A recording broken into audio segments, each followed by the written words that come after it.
नमस्कार, स्वागत है आपका मेरे इस चैनल कथा और कहानियाँ में। उम्मीद करती हूँ कि आपने श्री भक्तमाल कथा का फर्स्ट भाग जमींदार की कन्या की कथा अवश्य सुनी होंगी।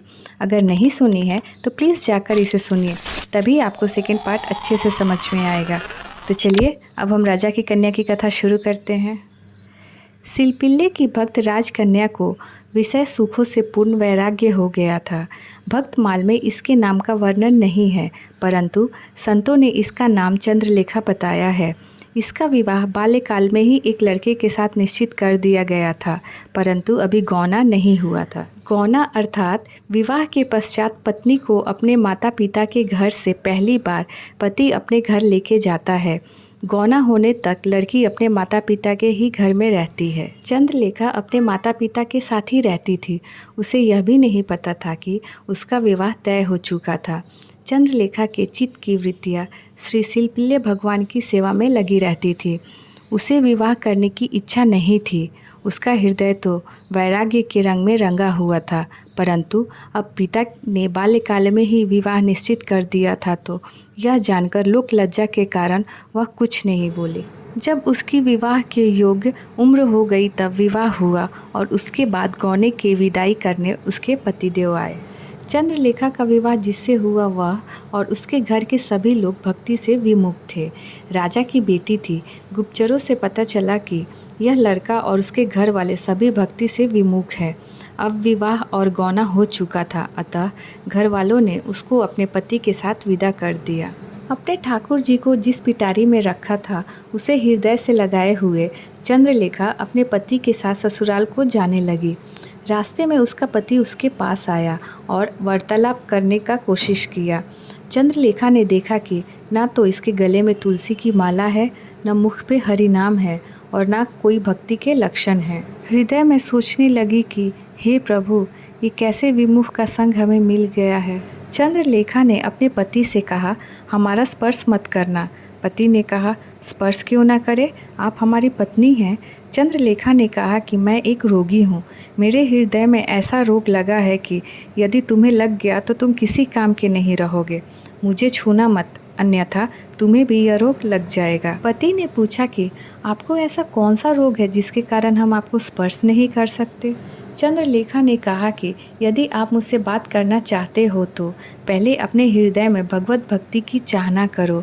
किसी संत का आश्रय लेकर भजन करो। जो भगवान और संत से विमुख है, मैं उसका स्पर्श नहीं करूँगी। पतिदेव ने ठीक से देखा तो चंद्रलेखा जी के हृदय से लगी पिटारी दिखाई पड़ी और उस पिटारी में विराजमान थे हमारे सिलपिल्ले भगवान। पति ने सोचा कि लगता है कि इस पिटारी में ही कोई जादू है और जब तक यह पिटारी इसके हृदय से लगी रहेगी तब तक वह मुझसे बात नहीं करेगी। इसका मन इस पूजा पाठ की पिटारी में लगा है, इसे लेकर अलग कर देना चाहिए। यात्रा के दौरान थकान के कारण चंद्रलेखा को कुछ देर निद्रा आ गई और अवसर पाकर पति ने उस पिटारी को चुराकर नदी में फेंक दिया।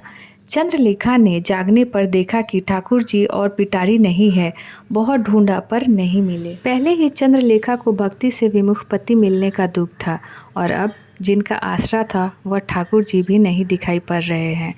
चंद्रलेखा ने अन्न जल का त्याग कर दिया और कहा कि जब तक मेरे सिलपिल्ले ठाकुर नहीं मिल जाते तब तक मैं अन्न जल ग्रहण नहीं करूँगी। पति ने उसे अनेक प्रकार से प्रसन्न करना चाहा, परंतु जिसके सर्वस्व ही भगवान छीन गए हो वह भला प्रसन्न कैसे हो सकता है। चंद्रलेखा व्याकुल होकर रोने लगी और रोते रोते ही अपने पति के घर पहुंची। उसकी ऐसी हालत देखकर सास ने पूछा कि क्यों रो रही हो, बार बार तड़प तड़प कर भगवान का नाम क्यों ले रही हो। पति ने कहा कि रास्ते में जब मैंने इसे स्पर्श करने की कोशिश की तब इसने कहा कि भगवान से विमुख व्यक्ति का स्पर्श हमें पसंद नहीं। यदि मुझे स्पर्श करना है तो अपने हृदय में भगवान की भक्ति धारण करो। मैंने सोचा कि इसने जो भगवान की पिटारी अपने हृदय से लगा रखी है, यही इस मुसीबत का जड़ है। मैंने अवसर पाकर पिटारी नदी में फेंक दी और सोचा कि अब मेरी पत्नी मुझसे प्रेम पूर्वक बात करेगी, परंतु हुआ इसके विरुद्ध। चंद्रलेखा की सास ने कहा कि हम तुम्हारे लिए अच्छे नए ठाकुर बनवा देंगे, जैसे तुम्हें चाहिए वैसे बनवा देंगे, परंतु उसने कहा कि नहीं, मुझे वही सिलपिल्ले ठाकुर चाहिए जिनकी सेवा मैं करती आ रही हूँ। सास ने बहुत समझाया और अपने हाथ से भोजन खिलाने लगी, पर खाने की क्या बात, उसे उन लोगों से बोलना भी अच्छा नहीं लग रहा था। चंद्रलेखा उच्च कोटि की भक्ता थे।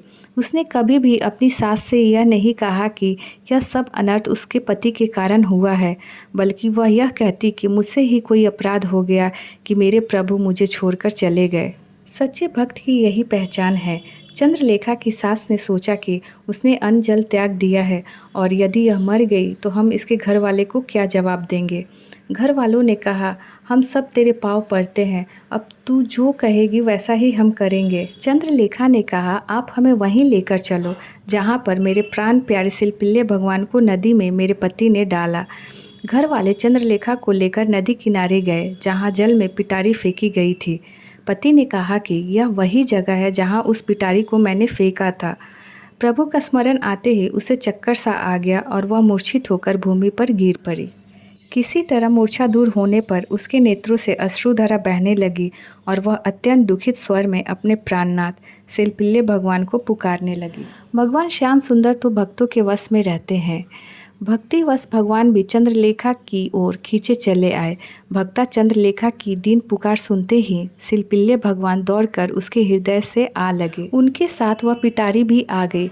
उस भक्ता के पति, सास और ससुर आदि सबने जब ऐसा चमत्कार देखा तो वे बड़े प्रभावित हुए।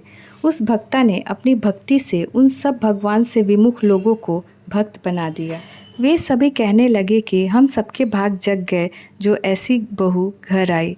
वे सभी भगवान और संतों की सेवा में लग गए। तो उम्मीद करती हूँ कि ये कथा आपको पसंद आए और आप इसे ज़्यादा से ज़्यादा अपने फैमिली फ्रेंड्स के साथ शेयर करें, लाइक करें, और अगर आप मेरे चैनल कथा कहानी पर नए हैं तो प्लीज़ इसे सब्सक्राइब करें। तो चलिए फिर मिलते हैं एक नई कथा कहानी के साथ। तब तक जय श्री कृष्ण।